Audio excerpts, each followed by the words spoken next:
Bonjour, bonsoir à tous, bonjour, ça dépend de l'heure que vous me regardez. Je me présente au nom de Vénitia Ilunga. J'ai 16 ans et j'obtiens bientôt mes 17e anniversaire dans 2 mois.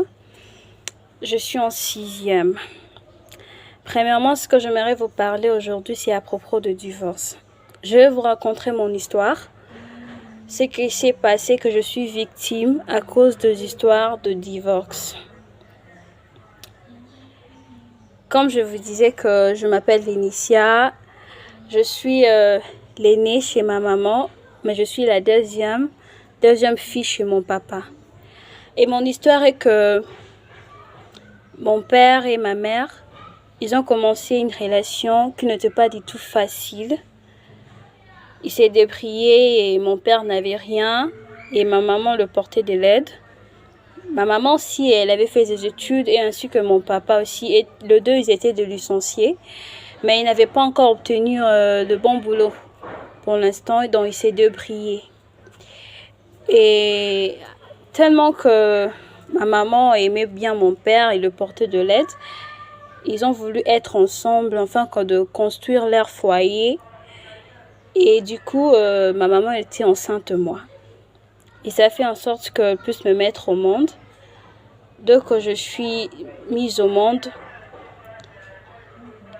là où elle était accueillie dans la belle famille de son mari, elle n'était pas aimable. La famille de son mari ne l'aimait pas du tout parce que elle était de l'autre tribu. Donc, ma maman, elle est Mouswahili et mon père, il est Muluba. Tellement selon leur pays et leur tribu, c'était que le Baluba devrait seulement épouser une femme qui est Muluba. Alors, ils n'aimaient pas ma maman. Et ma maman faisait en sorte de lui montrer l'amour, de l'affection, qu'il peut faire tout. Au point où je m'en souviens même très bien qu'on habitait à une très grande maison. Toute la famille de mon père, ils étaient dans la même parcelle avec nous. Ma maman préparait pour toute la maison, pour toute la famille. Elle s'est réveillée très tôt pour travailler pour tout le monde, pour lui montrer qu'elle était capable de faire ce qu'il veut comme leur belle-fille doit faire. Et malgré ça, c'était pas toujours assez pour eux. Et ils ont voulu choisir pour mon père une femme qui était de leur tribu. Muluba.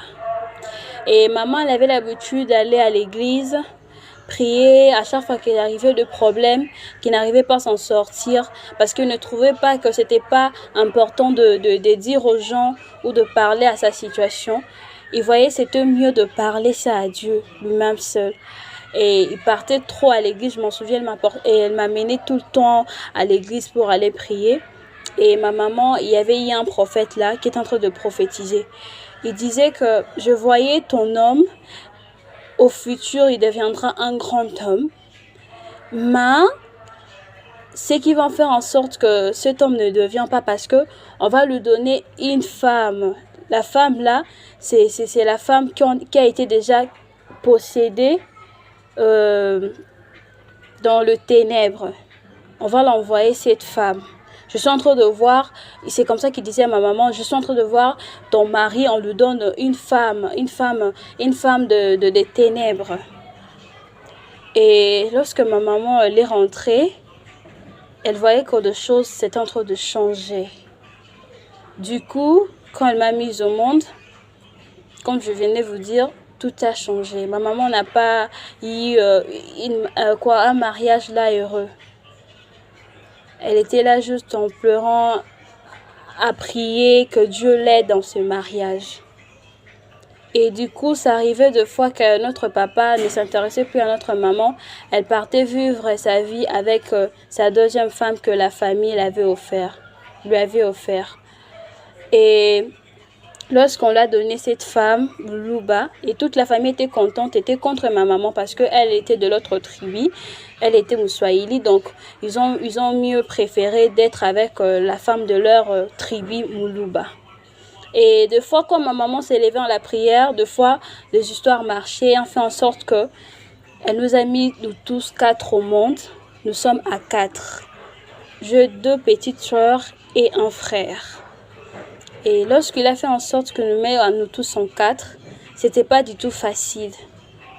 Des fois, même la famille de mon père disait que les enfants que maman mettait au monde, des fois, c'était pas leurs propres enfants. De leur famille, peut-être ma maman trompait notre papa. Il était en train de dire ça. Et ça arrivait des fois qu'il combattait notre maman qu'il ne peut pas être dans la même parcelle que notre papa. Et c'est des fois, ça arrivait que tout allait mieux. Des fois, ça ne va pas seulement. Je m'en souviens de fois que notre papa n'était plus à la maison. On ne le voyait pas. De fois quand je me demandais, on n'a jamais vu notre papa parce que il était tout le temps dans le voyage avec sa deuxième femme. Et là où que ça arrivait que lorsque ma maman elle était enceinte de deuxième enfant, c'était aussi la deuxième femme de notre papa, elle était aussi enceinte. Et mon papa a laissé ma maman, elle s'occupait de l'autre femme, sa deuxième femme, là où que sa fille a été née au Brazzaville. Mon papa était voyagé avec sa deuxième femme. Et notre papa, il vivait une vie heureuse avec sa deuxième femme, sans souhaiter, sans même s'occuper de nous, sans voir comment on vivait. Des fois, je pense bien qu'on crevait de faim et ma maman nous amenait chez sa sœur pour aller manger là-bas, passer du temps là-bas parce que on disait que chez nous, c'est très ennuyant. Je me disais des fois quand je pars avec ma maman, je dis maman, on reste ici, je n'ai pas besoin de rentrer chez nous parce que toute la parcelle, il n'y a personne qui nous parle. Nos tantes sortent tout le temps et tous s'occupent de leurs affaires, ils partent dans le fait. Et c'est comme si on n'existe pas. Et des fois, on crève. C'est pour ça que notre maman nous a menés à sa famille pour que nous puissions manger, prendre à manger. Et je m'en souviens aussi que même le mari de sa sœur nous donnait de l'argent afin que nous puissions aussi survivre dans quelques jours quand on rentrait à la maison. Et du coup, c'était pas seulement là qu'il fallait pas seulement que nous laissent au moins dans cette parcelle. Mais ils ont voulu qu'ils puissent nous chasser tous, ainsi que moi, ainsi que mes sœurs et frères, ainsi que ma maman. Je m'en souviens très bien je m'en souviens de toutes ces choses parce que je voyais comment ma maman pleurait. Je voyais tout ce qui se passait, mais je disais rien. J'essayais juste de voir des choses. Et je voyais très bien ce jour-là comme notre papa, il était arrivé et nous a chassés de la maison. C'était brusquement, il est parti, il a pris juste une voiture, il a dit au chauffeur, ramène toutes leurs histoires, ramène-les chez leur grand-mère, donc notre grand-mère, la maman de notre maman. Là, quand ça s'est fait, là c'était en 2012. J'avais 6 ans parce que moi je suis née en 2006. À 2012, j'avais 6 ans. Et je voyais comment mon père nous avait chassés en 2012. Et notre maman pleurait et disait, moi je sais que le balouba, tu peux rompre avec moi, mais au moins tu peux prendre soin de tes enfants, mais tu me chasses hors de la maison et moi et tes enfants. Et notre papa nous a tous chassés. Et on a commencé à survivre chez notre grand-mère pour l'instant. Et ça n'avait pas eu du temps. Notre grand-mère, elle était morte parce qu'elle était souffrante. Et lorsqu'elle est morte, on a commencé à survivre avec notre maman. Avec du peu qu'elle cherchait de l'argent à vendre le beignet. Elle vendait le beignet et ses affaires aussi marchaient. On étudiait. Et après une année, je m'en souviens, après une année, notre papa est arrivé pour nous demander qu'on devait vivre avec sa deuxième femme. Et maman, elle a dit, bon, je ne peux pas m'en mêler à notre relation à cause de nos enfants. Je préfère mieux tu es leur père, tu peux prendre des enfants, sauf que la femme prend bien soin de mes enfants. Et quand on nous a chassés, en 2006, j'avais 6 ans. J'avais 6 ans, mon frère, il avait 4 ans, ma soeur, elle avait 2 ans, et l'autre, elle était bébé.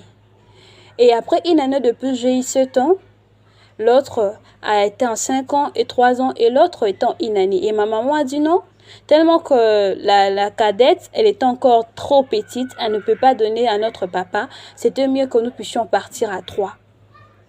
Et nous sommes allés à 3. Notre maman, elle était restée avec notre cadette, la petite fille.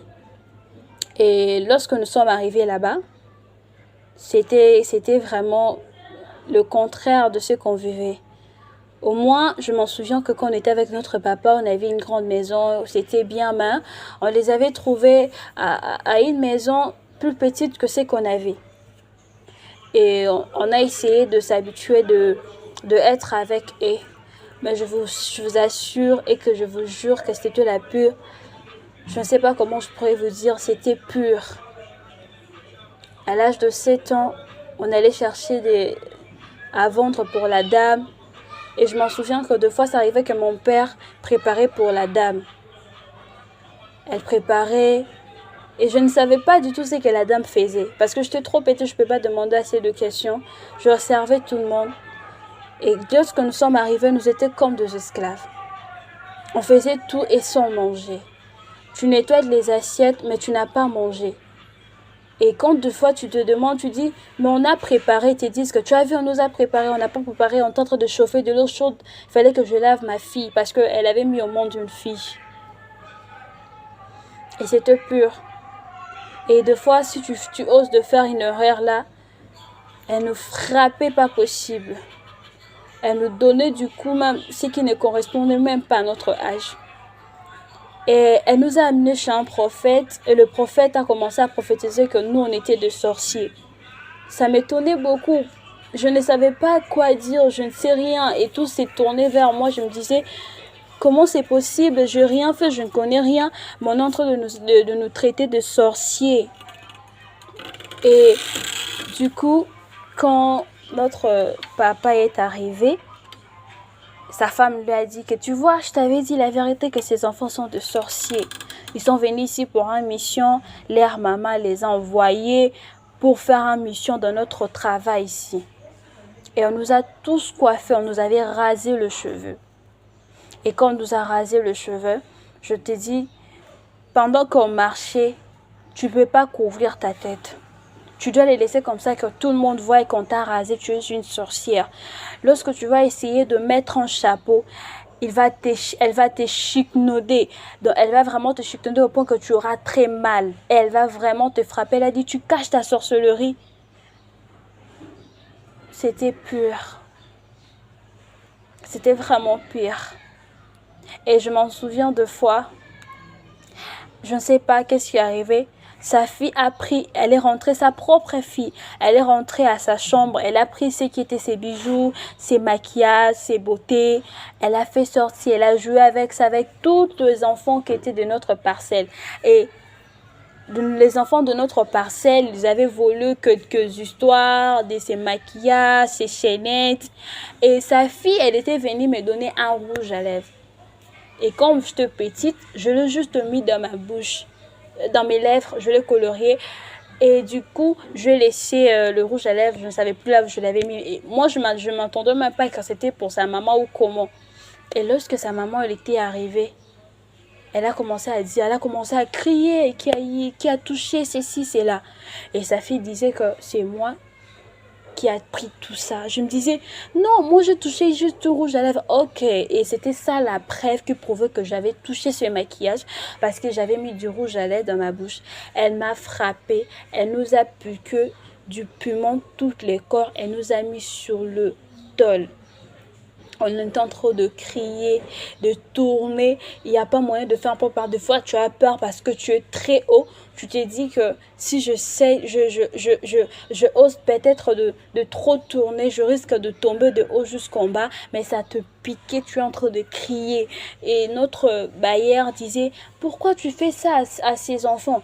Elle montait tellement de grandes choses que je n'arrivais même pas à me défendre. Ces filles sont des impolies et tout ce que je le dis, ils ne aiment pas faire. Et quand je lui dis de faire quelque chose, il me manque de respect tellement qu'il sait que elle avait beaucoup de choses à faire, à parler à notre bailleur.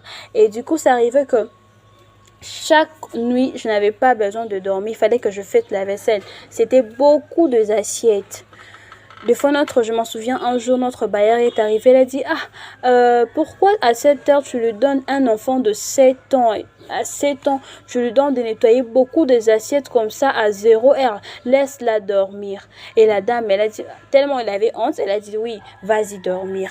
Et lorsque je suis allée dormir, quand notre bailleur, elle est partie, elle est venue, elle va commencer à me piétiner dans le cadre. Toi, réveille-toi, réveille-toi, réveille-toi. Elle a dit, va prendre les assiettes là qui est dehors, la fais-le rentrer à la maison, nettoie ses assiettes. Et j'étais obligée de nettoyer ses assiettes.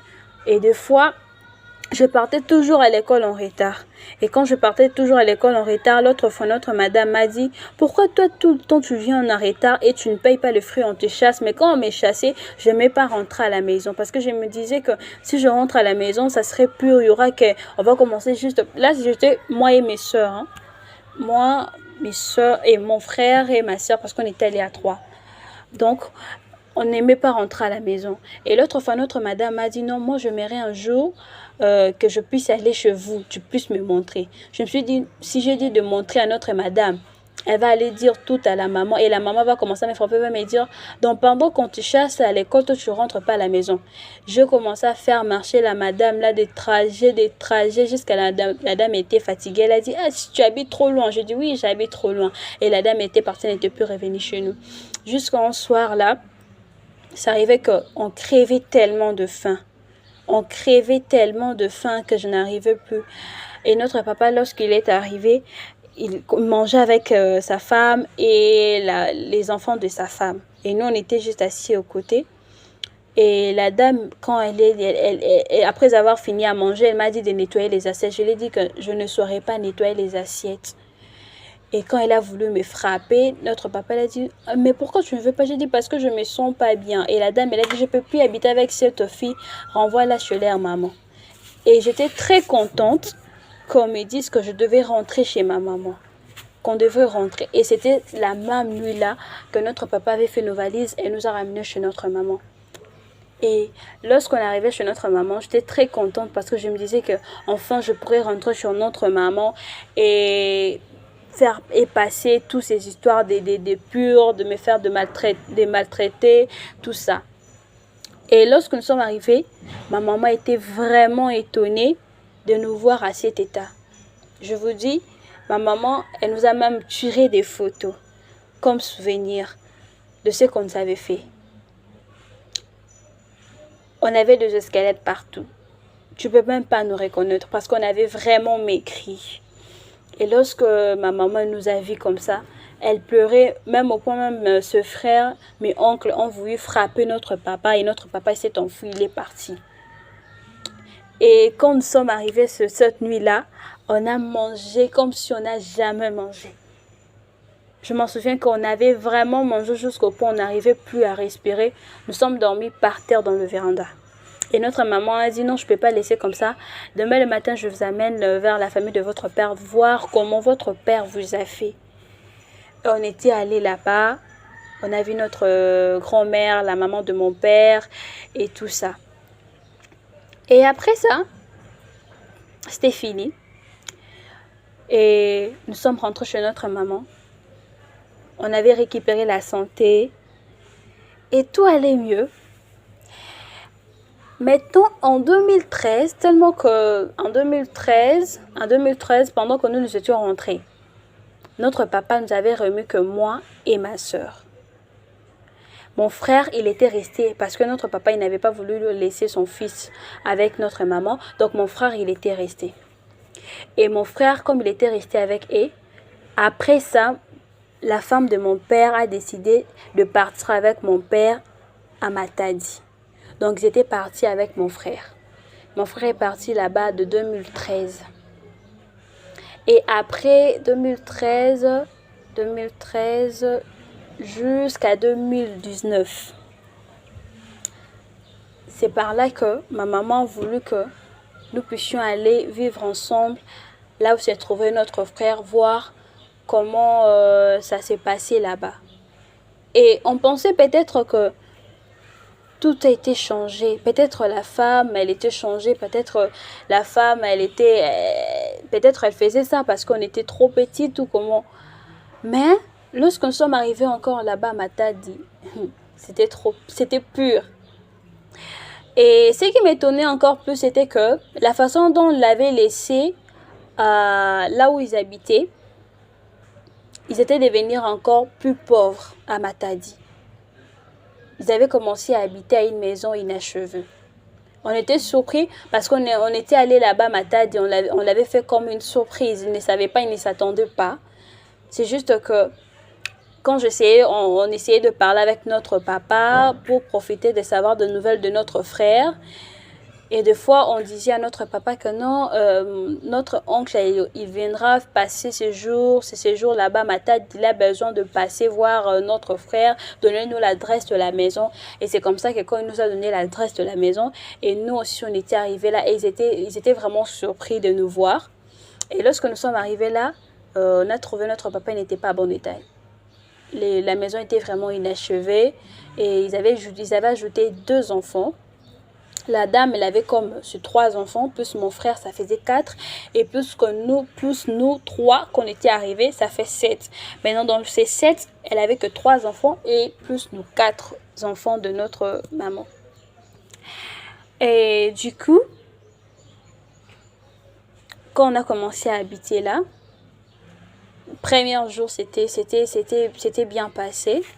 Lorsque nous sommes arrivés, on était vraiment très bien, on était grosses. En fait, à l'époque, vraiment, mon papa a vraiment fait du succès.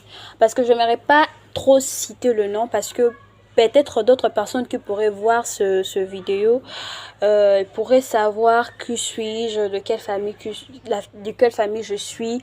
Alors, je n'aimerais pas vraiment citer le nom des 2 personnes, mais mon papa, il a vraiment été un grand homme. Un licencié, il a fréquenté avec de stars, comme par exemple de JB. Mon papa, il est vraiment très brun. Donc, je pourrais dire, quand il marchait avec JB, on le voyait comme si c'était 2 frères.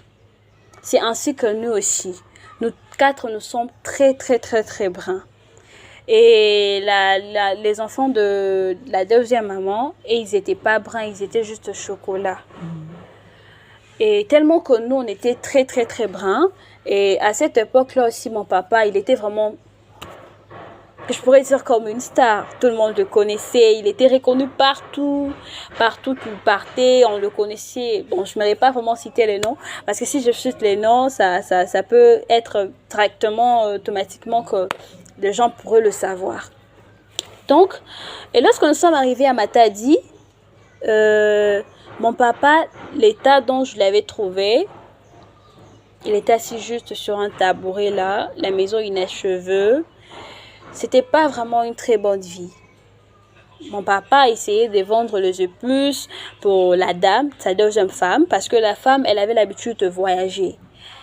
Quand elle partait voyager, elle achetait le sac de braise, un sac de braise pour commencer à vendre. Et c'était comme ça, leur petit commerce. Et on était là, premier jour comme ça, on arrivait, on était très bruns. J'espère que vous allez voir mes photos. Jusqu'aux 2 jours qu'on a fait, parce qu'on était venus accompagnés par notre sœur, par notre grande sœur. Lorsque nous sommes arrivés, après le lendemain, on était devenus chocolat.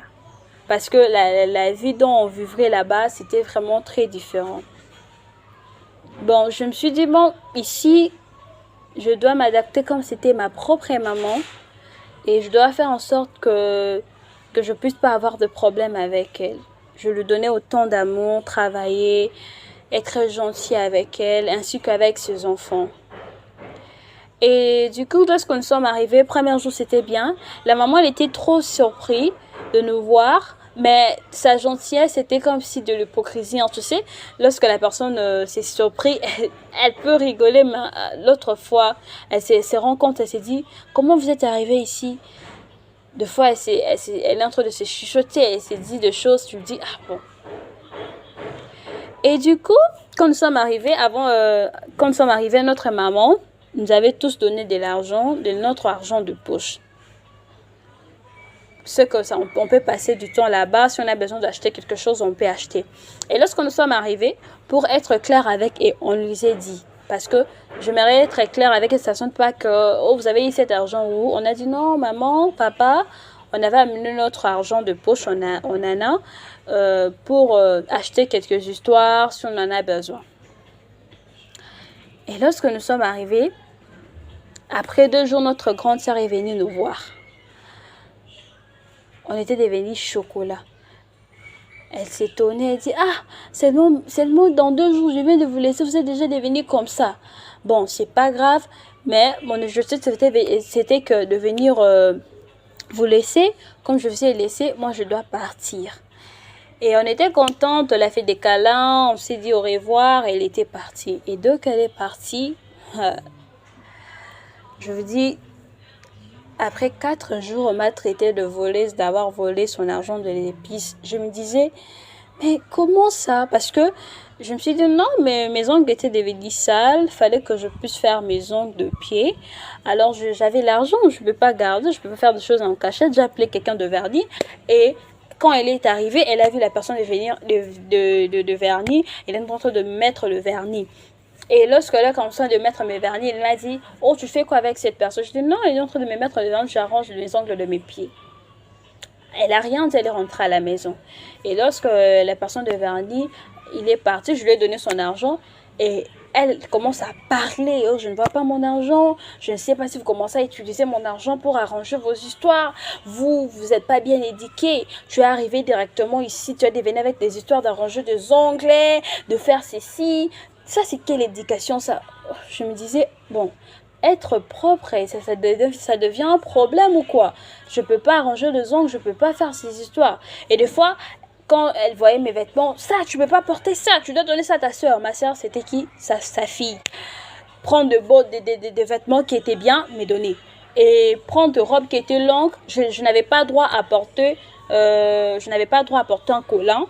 Parce qu'il me dit, toi, tu as de gros pieds, tu veux séduire qui, hein? Tu dois porter des habits. Toi, tu aimes trop les habits Cersei. C'est quoi ça? Tu ne peux pas porter ça. Elle prenait mes vêtements, elle donnait à sa fille, elle me donnait ce qu'il semblait bon à me donner. Et on avait commencé à essayer un peu de s'améliorer, mais ça n'irait pas toujours. Je faisais un effort d'être bien avec ses enfants. La dame, quand il a ajouté 2 enfants, c'était devenu 3 enfants. Et dans ces 3 enfants, il avait mis 2 SS. Et c'était juste la première fille là qu'elle avait mis au monde qui était normale. Dans ces 2 enfants, c'était les 2 enfants qui restaient là, c'était des SS. Et on a commencé à faire l'effort de s'habituer avec elle.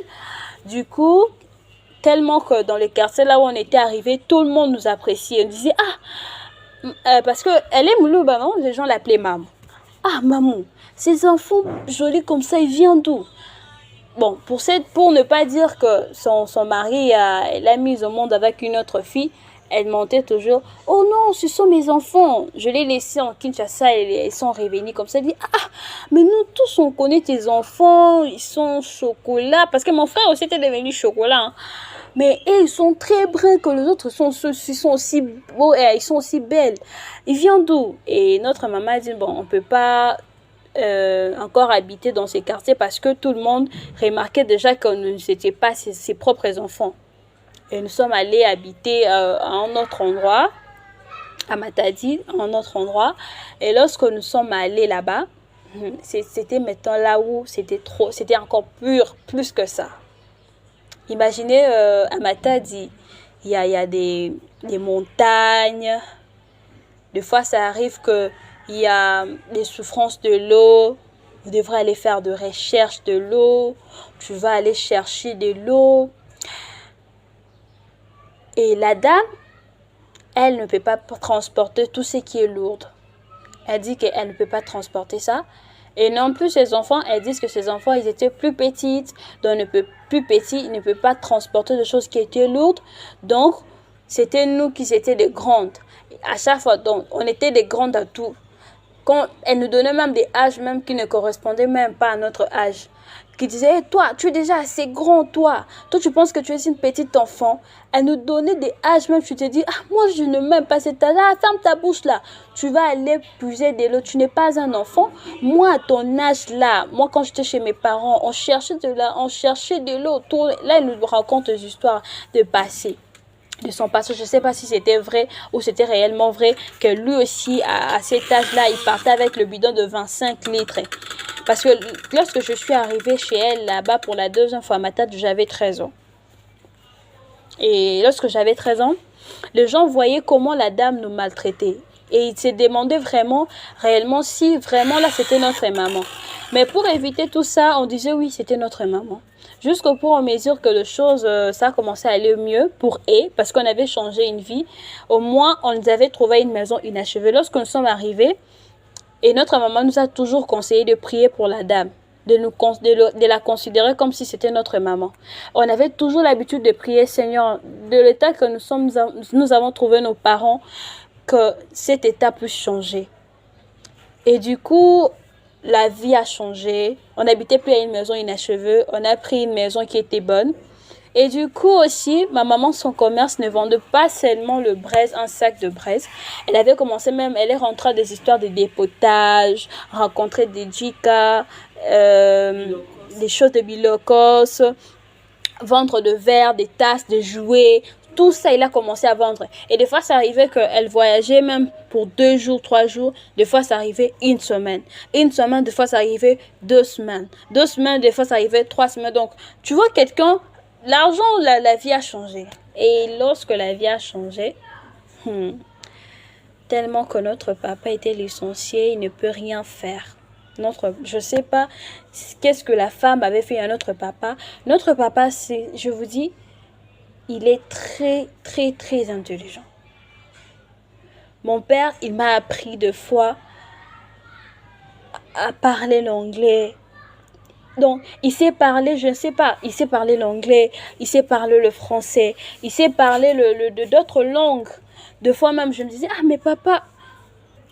Et ce qui m'étonnait, je me disais que à tout ce que mon père il a, pourquoi il ne peut pas travailler? Parce que c'est vraiment un intellectuel, c'est une personne qui est licenciée. Et un jour, j'étais assis avec mon papa, il m'enseignait l'anglais. Et lorsqu'il m'enseignait l'anglais, je me suis dit, papa, mais avec toutes ces langues que tu connais, pourquoi pas donner le cours tu donnes par exemple le cours d'anglais, ou soit d'être un interprète dans une grande église, comme on voit 2 fois, ça peut payer au moins de rester comme ça, de dépendre toujours à la dame, parce que elle dépendait tout à la deuxième femme de notre papa. Donc, c'était comme si la femme de notre papa, elle avait, je ne sais pas ce qu'elle avait fait à notre papa. Notre papa était devenu incapable de faire quelque chose, même de dire un mot. Des fois, ça arrivait même des injustices qui arrivaient dans ses propres yeux. Elle nous dit que votre papa ne peut rien faire, ne peut rien me faire. Parce que il savait, je ne sais pas, elle était sûre de ce qu'elle avait fait à notre papa. Et lorsque je me suis dit à papa, non, papa, pourquoi pas chercher un travail là de faire? Et mon papa me disait, oh, ça ne sert à rien, ce n'est pas un bon salaire. Je me disais, ah, si au moins tu prends même si c'est pas un bon salaire, mais au moins ça pourrait t'aider de ne pas manquer de crédit, parce que mon père, même ce qui est le crédit, même ce qui est l'argent de transport, même ce qui est même pour acheter quelque chose qui ne coûte pas trop, il devrait seulement demander à sa femme. Et des fois, sa femme lui manque du respect devant tout le monde, même ainsi que l'autre fois. Je vais arriver à ces points-là. La femme, il avait manqué du respect devant sa famille. Parce que la famille est arrivée, là j'ai arrivé à ces points. Et quand je voyais ça, que la femme manquait du respect à notre papa parce qu'il n'avait rien, je me demandais, mais pourquoi notre papa ne veut pas travailler? Et c'est par là que je me rendais compte que notre papa était ensorcelé par cette femme. Parce que la femme, tout ce qu'elle faisait, c'était de dominer, de manipuler tout ce qui était pour papa. Elle ne met pas papa travailler, il ne met rien faire. Notre papa, il est un intellectuel licencié, mais il était incapable de travailler. Même de faire un truc, même il s'agit des histoires qu'on le propose comme ça pour le travail. Voici ce marché, tu peux le faire. Tu verras juste quelqu'un changer, oh, je ne veux pas faire. Je ne trouve pas, ce n'est pas bon à faire. Mais ça m'étonnait beaucoup. Et on avait commencé à dépendre pour la dame. Et 2 fois, ça arrivait qu'on ne mangeait plus. Quand elle vient là, elle vient de voyage. Elle achète des histoires pour ses enfants. Dès qu'elle arrive à la maison, ses enfants, parmi ces 3 enfants, je vous ai déjà dit que 2 enfants, ils étaient SS. Un seulement qui était bien. Donc ces 2 enfants SS là, l'autre, il avait 10 ans et l'autre, il avait 8 ans. Mais les 2 là, ils sont en train de faire pipi au lit. Chaque jour, il fait pipi au lit. Même si tu lui dis, je vais commencer à te réveiller chaque nuit pour faire pipi, réveille-moi. Même si tu fais comment, il faisait toujours pipi au lit. Et j'étais obligée de nettoyer chaque jour leurs draps, de nettoyer, de faire sortir. Et le travail, c'est en train de se multiplier parce que la dame, elle laissait faire tout le travail seulement chez nous 4. Parce que lorsque nous sommes grandis, j'ai devenu à 13 ans, notre cadette aussi, elle était grandie. Donc nous étions allés nous 4. On en a fait comme si 7 enfants chez elle. Et c'était que nous 4 qui étions en train de travailler. Et tout le monde nous voyait que ces 4 enfants, ils sont très polis et belles et brunes que les 3 enfants. Parce que les 3 enfants, les 2 enfants sont SS. Ils avaient de gros ventres, ils étaient maigres. Et l'autre, la fille, elle était noire. Mais elle n'était pas vraiment du tout belle parce qu'elle a eu tout de sa maman. Ainsi que tout de sa maman. Ainsi que le caractère, le visage. Même la fille, là, elle s'est comportée, elle nous a maltraités. C'était lorsque sa maman voyage, c'est elle qui reste la 2e reine de la maison. Elle va commencer à vous donner des ordres de faire. Si vous ne faisiez pas, elle appelle sa maman au téléphone pour la dire que maman, ici, on ne me respecte pas. Les ordres que tu as donnés, il n'est pas en train d'exécuter ses plans. Et de mesure de temps, ça arrivait que si tu fais ma minéraire là, tu ne vas pas manger. Elle viendra là, donc c'était quand on dit elle a voyagé, on dit au moins gloire à Dieu parce qu'on a resté avec sa fille au moins elle ne peut pas assez vraiment nous frapper parce que elle est vraiment une femme là élancée, grosse, donc elle est comme ça, elle est ronde. Et des fois quand on partait au voyage, au moins je me disais enfin au moins je peux plus être tout le temps frappée, tout le temps crier au-dessus. Malgré sa fille, elle pourrait parler, ça ne peut rien faire que la maman. Mais lorsqu'on sait seulement qu'on attend qu'elle est arrivée, je vous assure qu'on avait même envie de mourir ou de disparaître parce qu'on s'est dit la première chose lorsqu'elle arrive, venez la prendre, transporter ses histoires. Dès qu'elle arrive à la maison, elle commence à crier. Et ces enfants-là, ces petits-enfants, ils vont l'entourer comme une reine. Oh, maman est de retour. Donnez des rapports, même ce que vous n'avez pas fait. Maman, tu vois, elle me frappait. Et quand ils ont commencé à donner les rapports-là, c'est moi le même jour-là, tu seras frappé. Le même jour-là, tu seras puni. Et donc, tout le jour qui va commencer à se s'ouvrir, tu vas commencer à être frappé, puni. Tu ne vas pas manger, puni, de ne pas manger, puni. Mais tu vas commencer à travailler pour aller chercher de l'eau. Tu vas commencer à travailler pour aller chercher de l'eau. Et quand les gens de parcelle voyaient ceci, disaient non, disez-nous la vérité. Est-ce que réellement cette maman est votre maman? On a dit non, on ne peut plus garder, sinon on risque un jour de mourir. On a dit à les gens de notre quartier, non, ce n'est pas notre maman. Parce que ça arrivait que notre maman, comme elle partait au voyage, ils étaient l'habitude d'emballer le verre dans des cartons, dans de gros cartons vraiment qui étaient là. Imagine maintenant, je ne sais pas si vous avez déjà transporté les cartons de verre et des tasses et des assiettes en verre, à quel point ça pèse. Maintenant, un gros carton là vraiment, lui n'appelait pas le porteur. Il disait, vous voyez le foufou que vous mangez dans cette maison, vous les enfants qui vous êtes là, vous mangez de gros foufou. Et pourtant, c'est même pas ça de gros foufou, on ne sait même pas. Lui dit, oh non, moi je ne vais pas transporter de l'argent là-bas, je ne vais pas chercher de l'argent pour vous. Vous, de gros foufou là que vous mangez là, vous êtes assez grand pour transporter de lourdes charges là. Elle n'appelait même pas de porteur pour venir transporter ces histoires-là. C'était nous qui on était des esclaves, on était obligés de transporter. Imagine, nous sommes à Matadi. Il y a des montagnes là, tu dois commencer à monter. Maintenant, elle te dit d'amener ça jusqu'au prince pour prendre les transports. Tu dois monter les montagnes là, les escaliers qui sont là, tu l'amènes jusqu'au prince pour amener les transports. Parce que là où se trouve la montagne, il n'y a pas moyen de prendre de moto, il n'y a pas moyen. Vous allez faire juste le pied, tu montes, tu descends. Donc tu devras amener ça jusque là, on a fait comme ça. Et des fois, ça arrivait que les gens voyaient, si tu oses seulement, malgré ça pèse là, tu fais en sorte que ça ne tombe pas. Si quelque chose est caché là-dedans, Elle peut te donner une gifle et tu tombes de haut jusqu'en bas à tournant. Et quand les gens voyaient, ils se disaient, pourquoi cette maman elle est comme ça? Pourquoi cette maman elle est comme ça? Je m'en souviens, notre petite soeur, notre cadette que je te disais, était bébé, elle était devenue à l'âge de 9 ans à 10 ans. Ils avaient juste pas le quart avec son enfant, mais notre fille, notre cadette là, elle travaillait plus que ses enfants. Ses enfants, ils étaient même incapables de prendre une cuillère. Lorsque son enfant fait tomber une cuillère, il ne peut pas ramasser ça. Tu dois venir ramasser. Même des fois, ça arrivait que si ses enfants, ces deux petits enfants là, il fait leur toilette, il ne se lave pas le fesse, c'est toi qui viendras laver leur caca de leur place, je vous jure. Et des fois je me demandais pourquoi cette vie, pourquoi on devait toujours travailler. Ils étaient comme capables de faire même leurs propres soins, ils ne peuvent pas. Et ça arrivait que tellement que moi je suis de l'avant-midi, nous tous ensemble de l'avant-midi, ces enfants vont aller en voiture. Mais nous allons aller en pied. Au lieu aussi que comme nous allons aller en pied, de nous laisser partir avant, donc je serai obligée, je m'occupe d'abord de sa fille, elle étudie à lycée. Elle va aller à l'école très tôt, elle laisse ses frères. Moi, je puisse m'occuper des. Pourtant, moi aussi, je suis de l'avant-midi. Mais sa fille, elle va aller en voiture. Elle n'est pas allée au pied parce qu'elle est partie déjà avant, mais elle va aller en voiture. Et moi, je vais commencer encore à m'occuper de ses enfants pour aller les accompagner à l'école. Je ne peux pas les laisser à la voiture. Ils sont des enfants. Parce que s'ils arrivent là-bas, ce sont des enfants qui n'aiment pas l'école. Ils risquent de détourner. Ils vont aller commencer à marcher si c'est où. Et l'autre fois, l'enfant était allé partir se perdre. Et quand il m'a dit ça, je dois encore la ramener jusque dans leur salle de classe. Et après, moi, je fais les pieds jusqu'à mon école.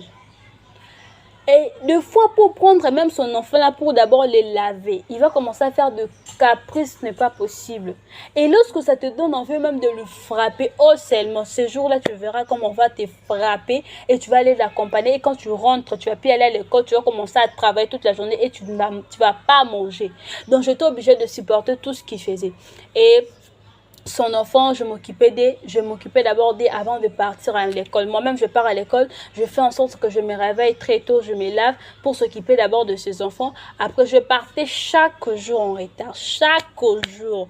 Donc, tout le monde connaissait que les Ilunga, les 4 enfants de l'autre maman, là, on vient toujours en retard. C'est toujours qu'on vient en retard. Et l'autre, il venait juste à la voiture. Et c'était comme ça. Et quand je vais finir à 12h là, quand nous allons sortir, je serai encore obligée d'aller le prendre. Je le prends, je le ramène à la maison et je vais commencer à travailler, moi et mes soeurs et mon frère. Mon frère s'occupait des fois quand on travaille de la maison, mon frère s'occupe de l'eau pour aller chercher de l'eau. Mais tellement que lui aussi, il n'était pas assez très grand pour transporter les 2 bidons de 20 litres à 25 litres. Tu verras, on fera en sorte de se départager. Moi, je puise de l'eau, des fois, ma soeur s'occupe de la maison. Donc, on faisait juste comme ça pour ne pas... Et quand tu traînes avec les travails et qu'elle sort, parce qu'elle, elle dormait, elle peut dormir n'importe quelle heure qu'elle veut, mais elle s'est réveillée toujours à 11h, 10h. Et lorsqu'elle se réveille là, le déjeuner devait être prêt parce qu'elle aimait trop boire la bouillie de Diblé, lui avec ses enfants. Le déjeuner devait être prêt. Vous devez déjà se réveiller très tôt pour aller prendre le pain à la boulangerie. Donc, lorsqu'elle se réveille, vous devez déjà mettre de l'eau déjà pour elle à la douche parce qu'elle ne peut pas transporter quelque chose que lourd. Vous devez mettre déjà pour lui de l'eau à la douche. Vous devez déjà tout faire parce que si vous n'avez pas fini, donc vous serez obligé, on faisait des histoires très vite comme des charlots. Enfin, si elle se relève, si se réveille là, on n'a pas encore fait autre chose et on sera seulement tabassé. Ça c'est ma tabasse, on va seulement nous frapper. Donc on faisait des choses très vite. On n'avait même pas le temps là de fois prendre soin de nous. Donc tu fais des choses très vite. Tu dis non, je dois faire en sorte qu'avant qu'elle se réveille, on finit ça, on fait ça, on fait ça. Donc c'était tellement difficile pour nous de vivre avec cette maman-là. Et la maman, elle était en train de faire ses voyages. Du coup, elle nous interdisait de prier. Parce que des fois, quand j'essayais de prier, elle cherche toujours des problèmes, des choses à mentir sur mon nom. L'autre fois, quand je pars trop à l'église, oh, toi, tu commences à partir trop à l'église, l'appeler mon père, commence à lui dire que cet enfant, je commence à voir, il commence à sortir avec le frère de l'église. Parce que là, un temps là, je prenais un module là, de notre département. On prenait un module 1, on était en train de suivre parce que je venais d'être baptisée. Et il fallait qu'on puisse avoir des enseignements. Et elle a juste forcé sa fille de prendre, d'être baptisée pour qu'on puisse commencer à partir avec sa fille. Lorsque je vais commencer à prendre le module 1. Et on a été baptisé, moi et sa fille, moi, je me suis baptisée par ma propre volonté, mais sa fille n'était pas baptisée par sa volonté parce que sa mère avait demandé d'être baptisée pour qu'il commence à me suivre partout où j'irai.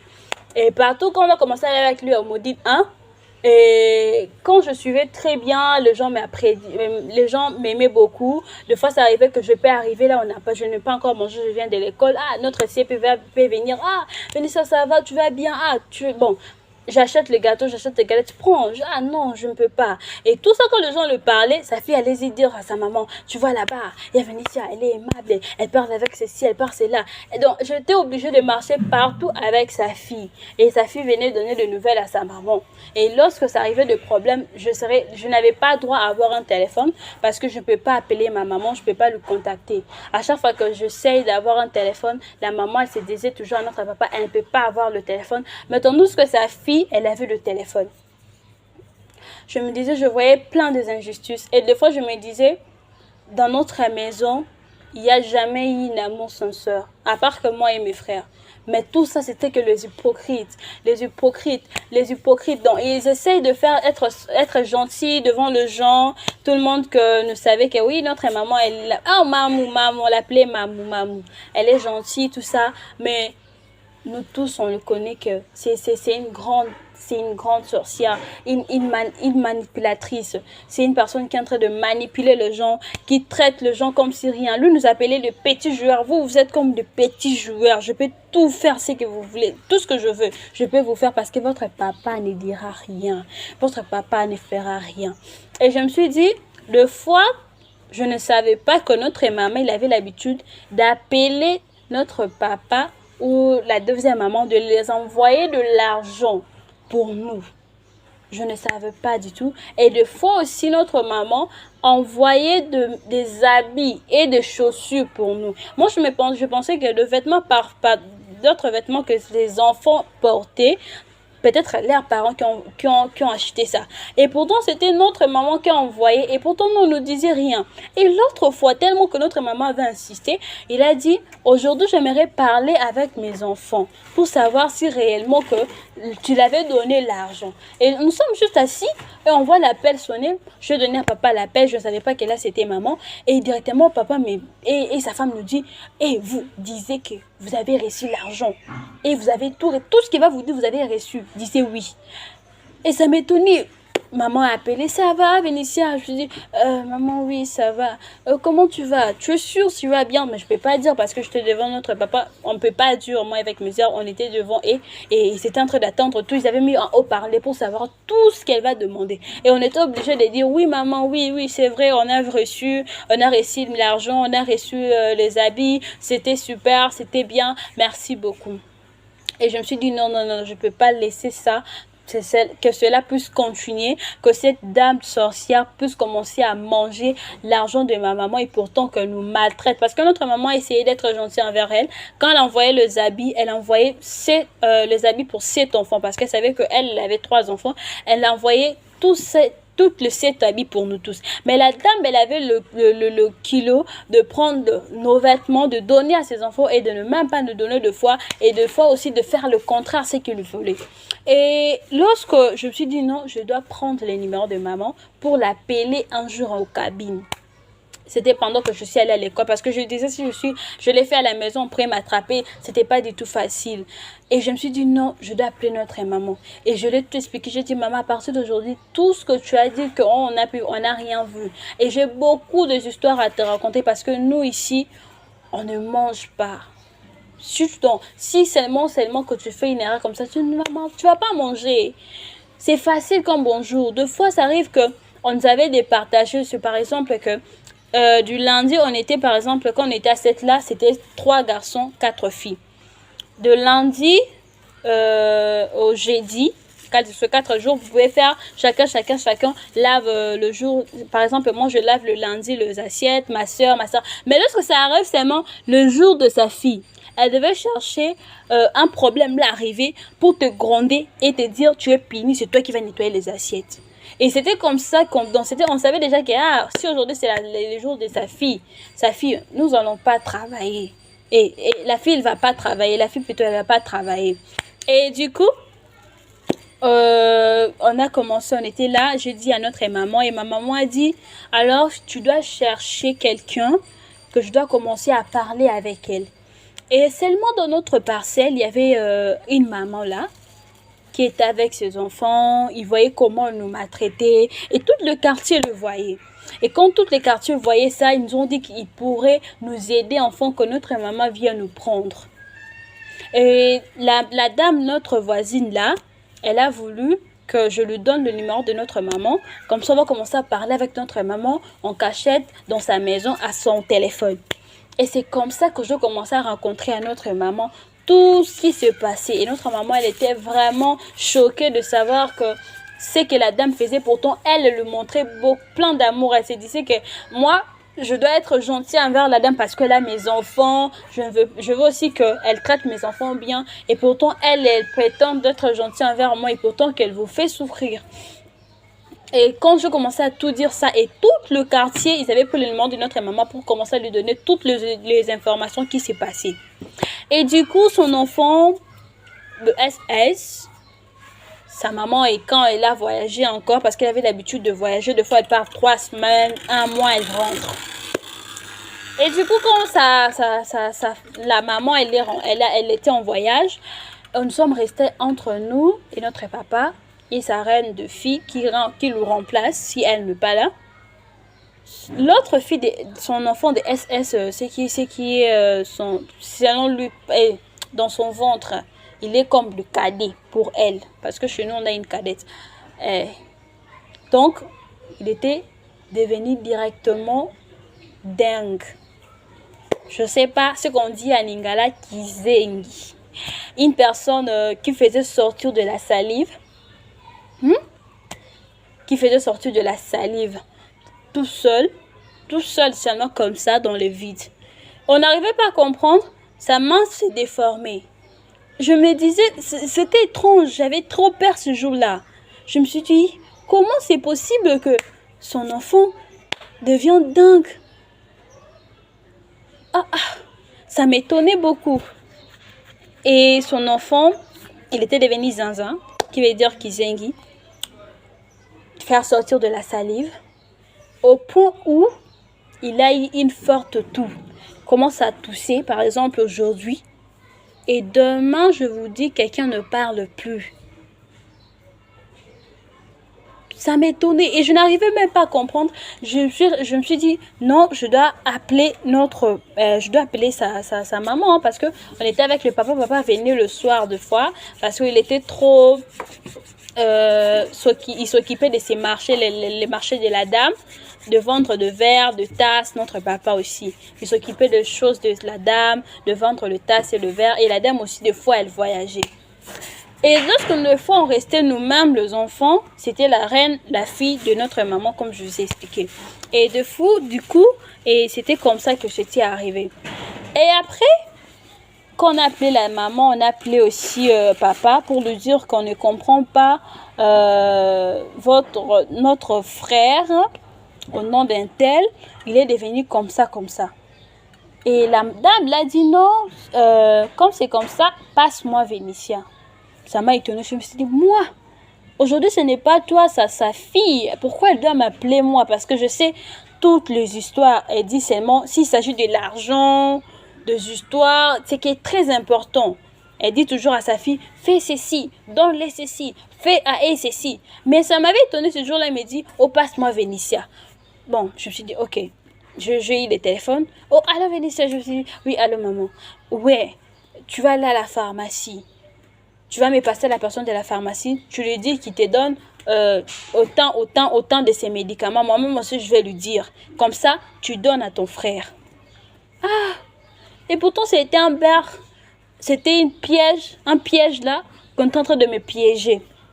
Moi, si je ne sais pas, je me suis dit, bon, c'est comme c'est elle qui a dit que je dois faire ça, je dois le faire. Parce que si, quand elle viendra, elle dit que qui avait fait ça?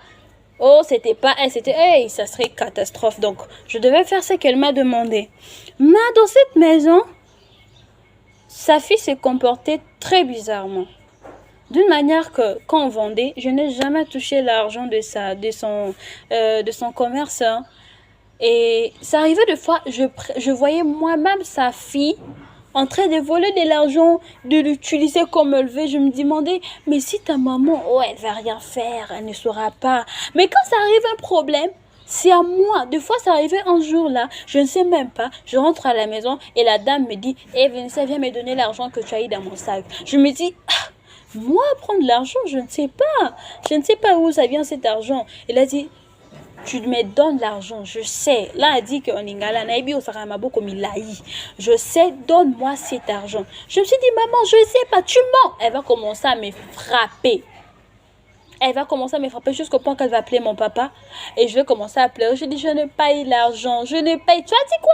Elle va commencer à me frapper jusqu'à ce que je dois dire oui, oui, j'ai eu l'argent. C'est moi qui l'ai volé. C'est moi qui a fait ça. Je serai obligée de dire ça pour être sauvée. Parce que je me disais, si je dis toujours, je suis en train de nier, elle ne me laisserait pas. Elle va seulement commencer à me frapper, à frapper mes soeurs, à nous frapper tous, à nous maltraiter. Et du coup, quand son enfant est tombé malade, comme je venais de vous dire, elle m'a demandé d'aller à la pharmacie. Et lorsqu'elle m'a demandé d'aller à la pharmacie, je suis allée à la pharmacie, elle a appelé la dame, elle a dit, passe-moi le téléphone à la dame. Elle a dit à la dame, donne-les le médicament autant.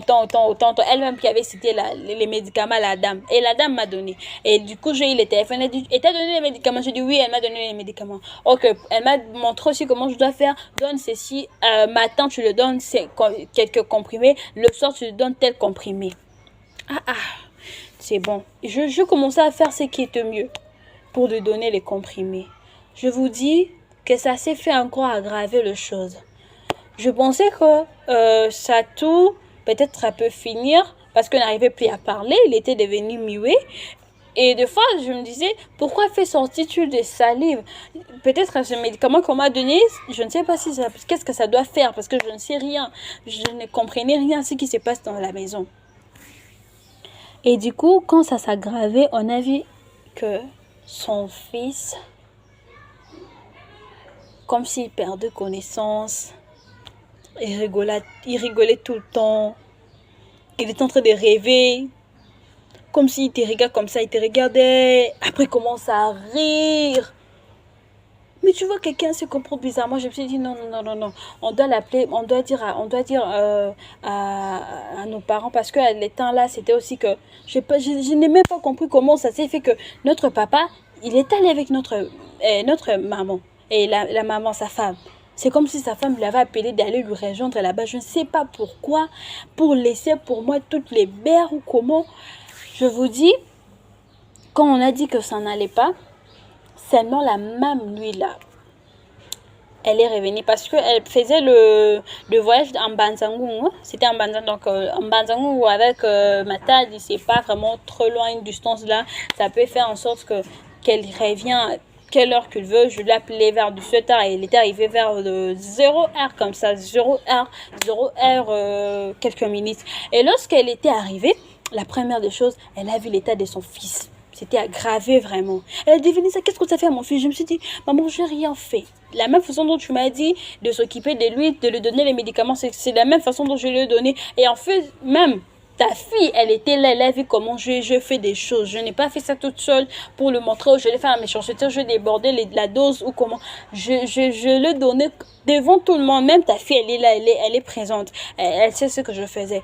Et du coup, la même nuit là, au lieu de prendre le taxi ou une voiture pour l'amener pour amener son fils à l'hôpital, il m'a dit de transporter son fils. On va commencer à faire le pied.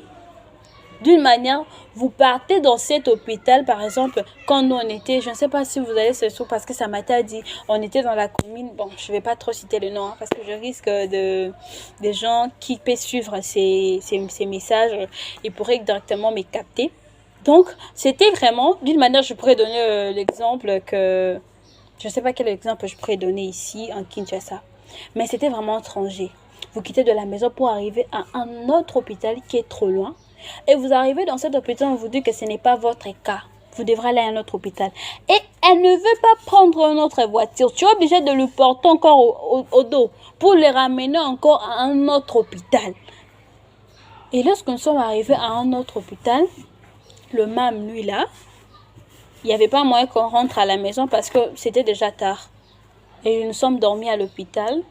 Et ils étaient en train de prendre soin de notre frère. Et du coup, quand on s'est réveillé le matin, il m'a réveillé très, très tôt. C'était vers 5 heures comme ça. Parce qu'elle ne réveille jamais, elle te réveille doucement. Elle te réveille, tu es dormi comme ça, elle te frappe de coups au mollet. Des forts coups là, pou, pou, tu te réveilles, tu commences à avoir mal. Tu dis, aïe, ça fait mal, elle dit, ça fait mal. Hein? Bon, lève-toi, lève-toi. Vas-y, va déjà dire là-bas qu'on devait prendre le... Parce qu'on avait l'habitude de se réveiller très tôt pour aller prendre le pain à la boulangerie. Et lorsqu'on sommes allés, elle a dit, va faire toutes ces histoires et prends ses vêtements, ramène ça à la maison, commence à nettoyer. Et j'étais obligée à l'école, à l'hôpital. À l'école, à l'hôpital. Mais ce que je n'arrivais pas à comprendre, à chaque fois que les habits qui venaient de l'hôpital, quand je les nettoyais, je vous dis, ça sentait mauvais. Ça sentait très mauvais, une odeur insupportable. Je ne sais pas qu'est-ce qu'il faisait avec ces habits-là. Et ça se mouille chaque jour. C'est chaque jour qu'on le faisait porter l'habit, c'est chaque jour que l'habit s'est mouillé. Et c'est l'habit s'est changé, les couleurs.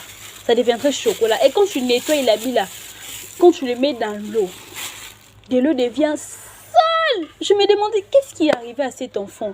Mais il n'y avait pas moyen parce que mes traités de sorcière, je ne peux pas rentrer à l'hôpital. Moi, je m'arrêtais juste à la porte de l'hôpital. Là où les gens s'assoient, tu ne peux pas rentrer. Là où les gens s'assoient, elle vient, elle te donne ce que tu dois faire. Et tu pars. Et moi, je vais faire ce qu'il faut quand je viens avec sa fille. Sa fille qui peut rentrer à l'hôpital pour dire que maman, elle a amené ceci, elle a amené cela. Et du coup, je venais de l'école. Je rentre. Juste à l'avenue, comme ça, des gens m'appellent. Tu sais pas, ton frère est mort. Hein? Ça m'a étonnée. Je me suis dit, non, c'est pas vrai. Ils m'ont dit, oui, ton frère est mort. Votre maman, il vient d'ici en pleurant que son enfant est mort. Va voir seulement chez vous là-bas, tu verras, il y a des gens là-bas. Je courais, je suis arrivée à la maison.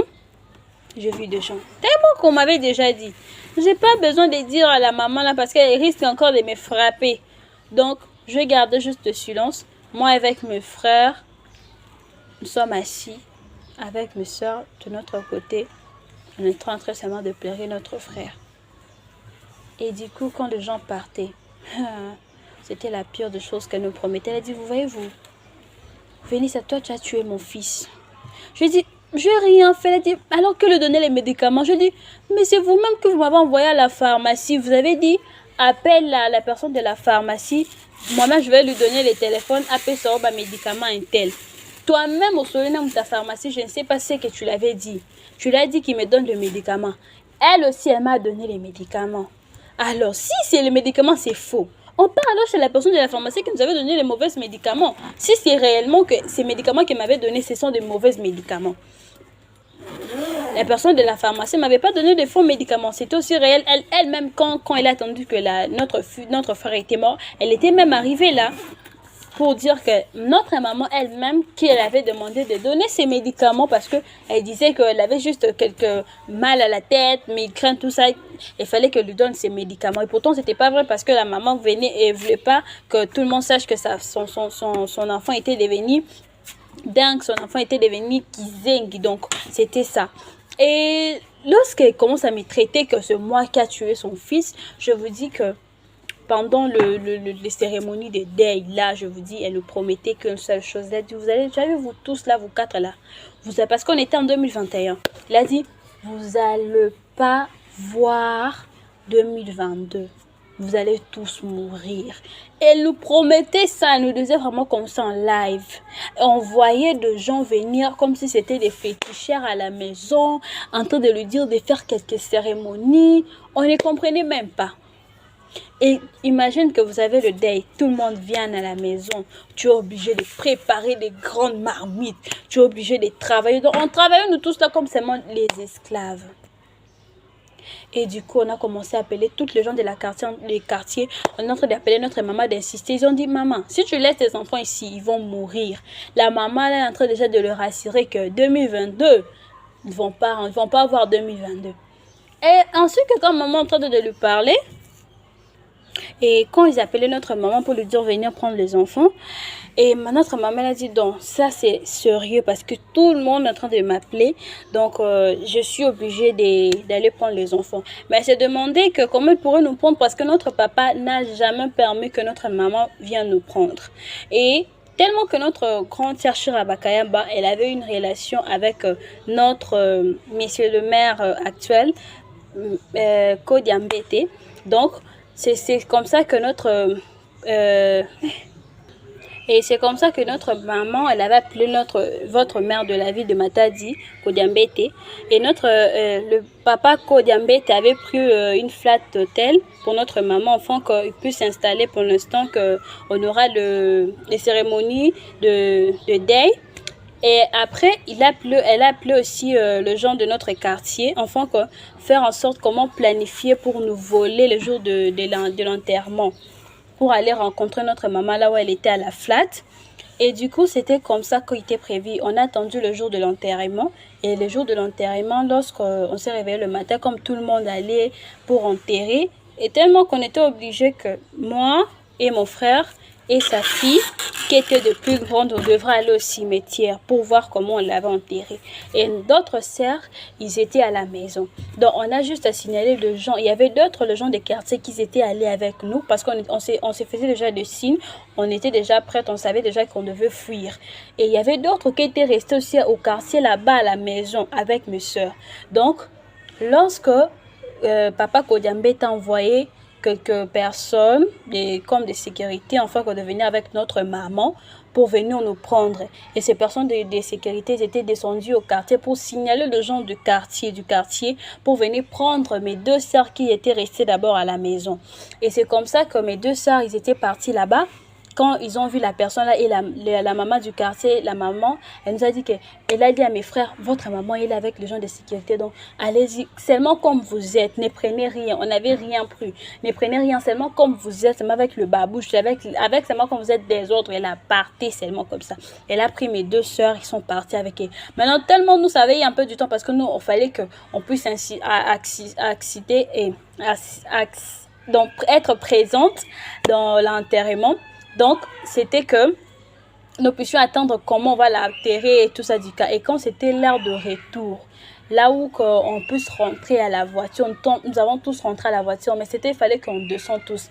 Nous allons, moi et mon frère, avec le gens du quartier, on savait déjà, on a essayé de faire un peu le manœuvre pour qu'ils puissent passer devant nous. Quand ils ont commencé à descendre à la montagne et nous avons pu courir et nous avons fui avec les gens du quartier, on nous a ramené à une autre voiture, on nous a ramené jusque là où se trouvait là où notre maman elle était. Et c'est comme ça qu'on avait eu le transport qui devrait nous amener à Kinshasa. On était en train de partir. Et quand nous sommes en train de partir là-bas, et ils étaient rentrés, ils étaient surpris de voir que l'air bonne qui restait toujours à la maison, il fallait faire du travail, il fallait laver l'autre enfant là qui était il fallait le laver. Parce que lui, si on ne le lave pas, personne ne va le laver. Donc il était resté avec son odeur de pipi là depuis le matin jusqu'à c'est quelle heure on était rentrés. Et quelle heure là ils étaient rentrés. Ils avaient vu la maison des autres personnes, n'a fait rien. Ils s'est dit, hey, ces enfants aujourd'hui, la façon dont on va le faire, on va les tuer, aujourd'hui on va vraiment le frapper. Ils s'attendaient qu'on serait là. Ils trouvent comme ça, ils commencent à nous chercher. Ils ne voyaient pas. Et du coup, c'est par là que mon père s'en souvient qu'il fallait que notre maman vienne à l'enterrement. Donc, ça veut dire qu'elle était là, mais elle n'était pas présente à l'enterrement. Elle était venue pour voler les enfants. Il commence à menacer notre maman que je sais là où vous êtes, de barrière, tout, je vais appeler la police. Et ma maman, elle disait, je m'en fous de tout ce que tu pourrais faire. Nous sommes déjà presque arrivés en Kinshasa. Et ma maman n'avait rien répondu parce qu'on faisait que regarder le message. Et ma maman, elle n'avait pas voulu qu'à l'instant là, que mon père sache d'abord qu'on est avec elle. Donc, elle a dit que que non, je n'étais pas avec les enfants. Elle a fait comme si non, je n'étais pas ma tête et je ne suis pas avec les enfants. Et du coup, mon père se disait non, si toi tu n'as pas pris les enfants, alors comment est-ce que les 4 enfants pourraient directement disparaître comme ça? Et du coup, quand on était arrivé en Kinshasa, tout était bien, malgré qu'on n'était vraiment pas on n'était pas en bonne santé. Il y a des images qui montrent qu'on n'était pas vraiment en bonne santé. On avait noirci, on avait maigri, on n'était pas en bonne santé, on n'était pas en bonne forme. Et après 2 ans plus tard, mais lorsque nous sommes arrivés ici en Kinshasa, il y a eu des très graves combats spirituels. Donc, on a dit non, on ne peut pas rester comme ça. On était vraiment toujours dans la présence de Dieu. On priait, il y avait de révélations qui sortaient, il y avait de prophéties qui sortaient, il y avait vraiment de combats parce que la dame, elle avait vraiment signé une accord là de nous sacrifier. On ne veut pas rentrer l'année 2022. Donc, tellement qu'avec la prière, avec Dieu, nous avons pu surmonter tout ça et que 2022, on a célébré notre 2022, on était en vie. On a fait même des vidéos pour montrer que nous sommes en vie. Malgré tout ce que vous avez pu mettre, vous ne pouvez pas mettre le point sur notre vie parce que c'est Dieu seul, le Créateur qui nous a créés. Donc, celui qui sait le jour que nous allons mourir. Et on était content de voir rentrer l'année 2022, mais ce n'était pas du tout facile. On s'est attaché à ces dieux. Et après 2 ans plus tard, 2022, bon, après 2022, maintenant on est à 2023, après une année plus tard, je viens d'apprendre une nouvelle que notre papa, il est mort. Donc c'est là, il y a quelques mois, il y a 2 mois, que je viens de perdre mon père, notre papa. Il y a 2 mois de cela. Et c'était vraiment choquant. Je ne m'attendais pas qu'il meure si tôt, parce qu'il est mort à 49 ans. Je ne m'attendais même pas qu'il pourrait mourir comme ça. Et lorsque on a essayé d'appeler sa femme nous disait justement qu'il souffrait du cœur, il avait des problèmes, si c'est comment, il a juste raconté des histoires là. Et du coup, pour même nous appeler qu'il était gravement malade, il nous a jamais appelé ni que et comme il n'avait pas appelé, il nous avait même pas dit que papa il était malade, il nous a même pas appelé, mais il avait appelé la sœur de mon père pour lui dire que votre frère est à la morgue. Et quand il a appelé comme ça, pouf, il n'y avait plus d'unité. Et c'est comme ça que notre tante l'a rappelé. Elle a dit, ah, comment est-ce que ça, il est à la morgue? Elle a dit, oui, il est à la morgue, il était souffrant, il était malade, juste en maladie là, du cœur, il souffrait du cœur et il est mort. Et du coup, lorsque mon père est mort, je l'ai posté, je l'ai mis sur mon profil, je tente de pleurer mon père et j'ai partagé les informations à tout le monde, ainsi que mes contacts, mes connaissances. Et du coup, quand on étudiait là-bas à Matadi, on avait nos élèves qui connaissaient notre cas, mais ils n'ont jamais vu notre parent. Des fois, ils nous soutenaient, des fois qu'on venait, on crevait de faim. C'est eux qui nous aidaient, des fois aussi à donner l'argent à la récréation. Non, on pouvait manger, mais ils ne savaient pas nos pères, ils ne savaient pas nos parents, et nos parents aussi ne le connaissaient même pas. Et ça fait en sorte que dans le quartier dont j'avais laissé, tellement tout le quartier, il connaissait déjà que le père de cette maman, c'était une mauvaise sorcière, c'était une sorcière. Elle était vraiment, sa réputation était vraiment salue. Donc, elle ne pouvait plus vivre dans ces quartiers. Donc, elle avait quitté l'endroit qu'ils étaient en train d'habiter. Ils sont allés de l'autre côté. Et de l'autre côté, là où mon père, qu'il est mort, c'est là où habitait notre élève qu'on a étudié avec lui pendant que j'étudiais là-bas à Matadi. Il ne savait pas. Quand il a vu la photo de mon père, il a dit, oh, ça c'est votre papa. J'ai dit, oui, c'est notre papa. Il a dit, oh, mais c'est le même deuil que nous avons dans notre parcelle. Après, j'ai dit, ah oui, c'est mon papa. Comment il est mort? Il a dit, ah, je n'ai jamais su que c'est votre papa.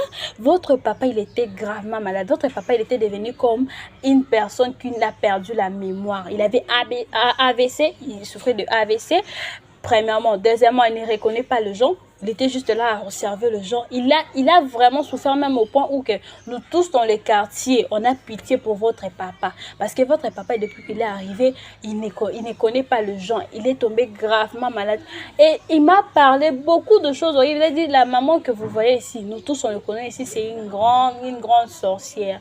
Donc, malgré tout ce que je pourrais vous dire, vous n'avez rien à faire, juste seulement prier afin que Dieu, tout ce qui est arrivé à votre père n'est plus possible vous arriver parce que la dame là, elle a de mauvais plans pour vous. Elle a commencé à me parler de beaucoup de choses. Et ça m'avait vraiment étonné de voir tout ça. Je me suis dit, bon, donc c'est comme ça que la dame, elle nous a menti. Elle a menti à toute la famille que notre papa, il souffrait juste du cœur, elle était hospitalisée. Et pourtant, il y a très longtemps, elle l'a jamais amené à l'hôpital. Notre papa, tout le monde le connaissait seulement que c'est une personne qui ne reconnaît pas les gens, qui était devenue comme un zinzin avec AVC. Donc, une personne qui, donc, il est là juste à regarder. C'est seulement les yeux qui regardent. Il ne peut pas parler, ne peut pas se souvenir de quelque chose. Elle était juste devenue comme ça.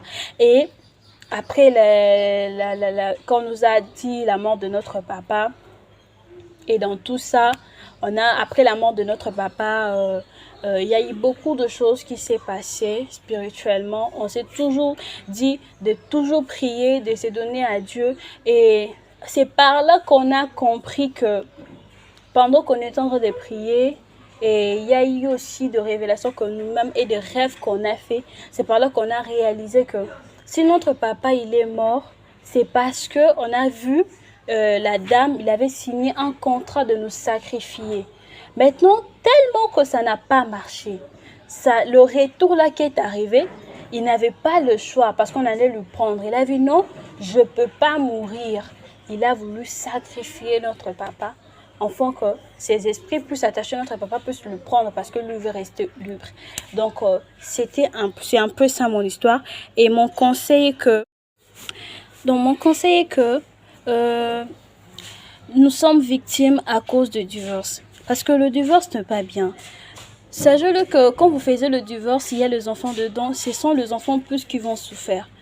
Plusieurs parents, nous voyons des enfants qui sont victimes de ça, qui ne s'attendaient même pas à être un phaseur dans la rue ou faire des histoires, par exemple, devenir de voleuse ou de faire des histoires, devenir voleuse ou criminelle. C'est parce que le divorce est venu dans sa vie juste comme ça qu'il ne s'attendait pas. Alors, je vous conseillerais, vous que vous avez vos femmes, vos enfants à la maison, s'il vous plaît, personne parfait ou personne parfaite.